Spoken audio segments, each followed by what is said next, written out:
guys, with a movie like Despicable Me 2, such a success, Oscar nominations, the three of you are really at the top of your game right now. But obviously you had to start somewhere. I'd like to hear some stories about how you began in your careers or an early achievement in your career that was very important to you. So, Heitor, I want to start with you. You had a really interesting trip to the United States, did you not? I did. Well, I come from a musician's family in Brazil, so music was always in my life. But there were a couple of musicians that I've heard when I was around like 17 that really kind of sparkled this thing that I need to know more. And at the time where I lived in Brazil, there wasn't much that I could get from. So with the help of my parents, they sold this Beetle, a Volkswagen car. I had only my guitar, and I sold the guitar, and I bought a ticket in a Lloyd's cargo ship, and it cost me $150. And I spent, I think it was 17 days in the ocean, crossing in this crazy cargo. And so I left Rio de Janeiro.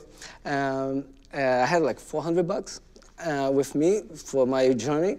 And I left at like Rio 40 Celsius degrees, right? Serious heat.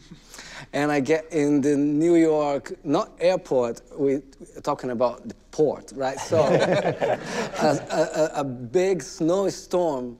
And man, I realized, like, if I'm going through all of this and I still feel that, this is all part of what should be really happening, because I'm happy doing all this.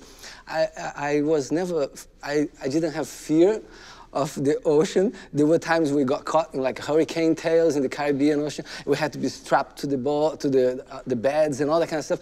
I never feared. I was always envisaging what I'm going to do when I get there.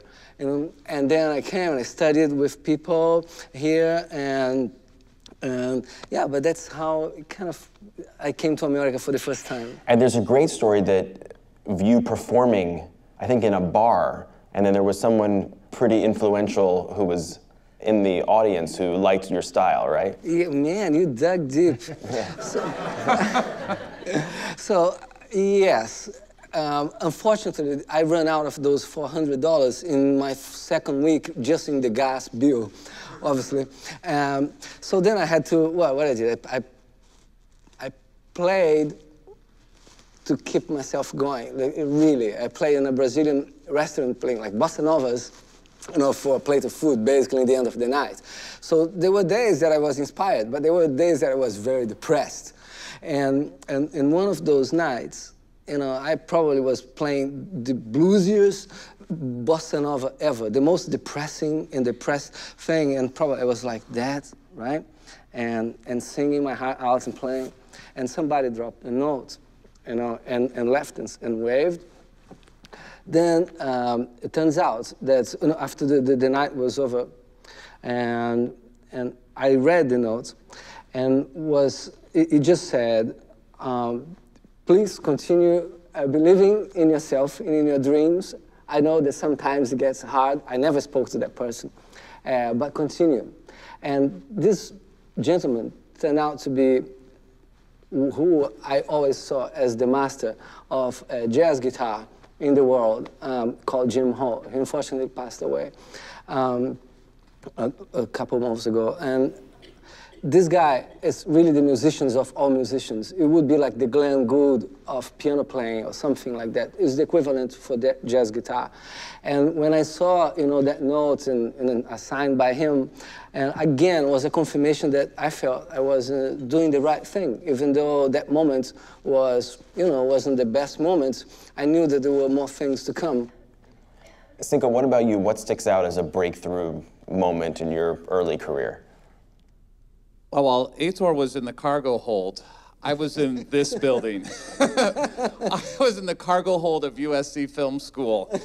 And so I was at the master's program here in screenwriting, and graduated from that program, and then I wrote my first script out of the program as a script called Band of Gold, and it was about a doctor who's about to get married, and he's entrusted with his fiance's family's like priceless heirloom a band of gold wedding ring, and then he accidentally sews it up inside a patient.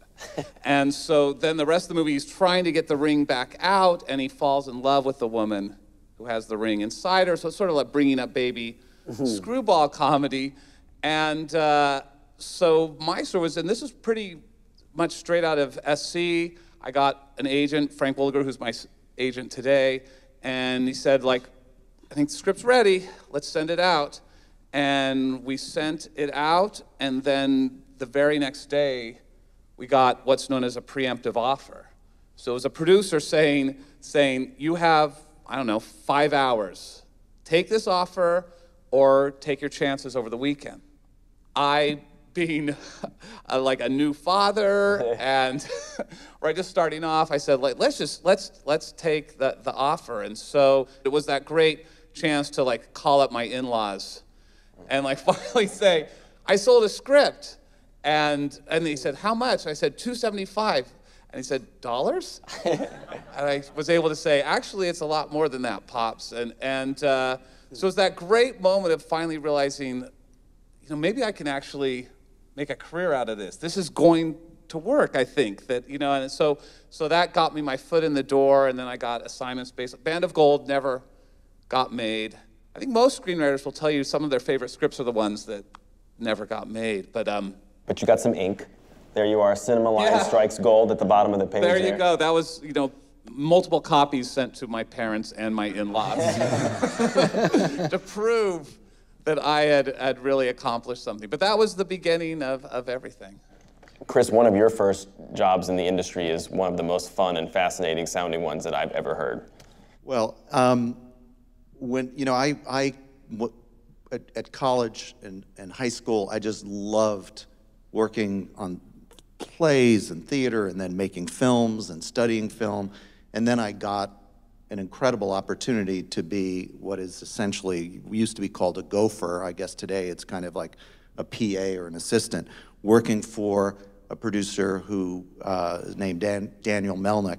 And I came out to Los Angeles, and there was just this amazing feeling because I walked up to our office on the 20th Century lot, and outside the office, I saw my name on a parking space. And I was like, oh my gosh, this is just incredible. I then found out that my name was on that parking spot because my job was really going to be driving a car, running packages all day long. And so, you know, I spent the next year and a half in a car, driving through Los Angeles, and, you know, became a little bit dispirited. I knew intellectually that I was paying the dues, but, you know, I didn't know where it was gonna go. We ended up making a film a couple of years later called Footloose. And this was not the recent Footloose. This was the original Footloose. And in exchange for my dues paying, my boss made me sort of everyone's assistant on the film. So I was assisting the 3 producers, I was assisting the director. And when I arrived in Provo, Utah, for what I would then spend 5 months there while we made the film through pre-production through the end, I realized that feeling just came back, that feeling I had when I was in school about, you know, just that feeling of learning, that energy and excitement around the creation of stories, and my job on that film ended up becoming a collection of just everything that anybody could think of throwing at me. So yes, I was still doing that kind of assistant stuff that's not very glamorous, but all of a sudden I found myself being like the camp counselor for all of the kids in the cast, with the exception of Kevin Bacon, who was extremely mature. Everybody else in the cast was extremely immature, even some of them older than me. But so I was responsible for the cast. I ended up being sort of the on-set person, being the point person for all local press, and it just kept building and building and building. and turned out to be one of the great learning experiences and one of the most exciting experiences of my career. I think it's a great lesson that whatever someone throws at you, particularly when you're starting out in your career, do it with a smile, learn from it, and you never know what can come of it. Yeah. So it's a great story. All right, stick with us. We'll have more with the Despicable Dream Team in our next segment.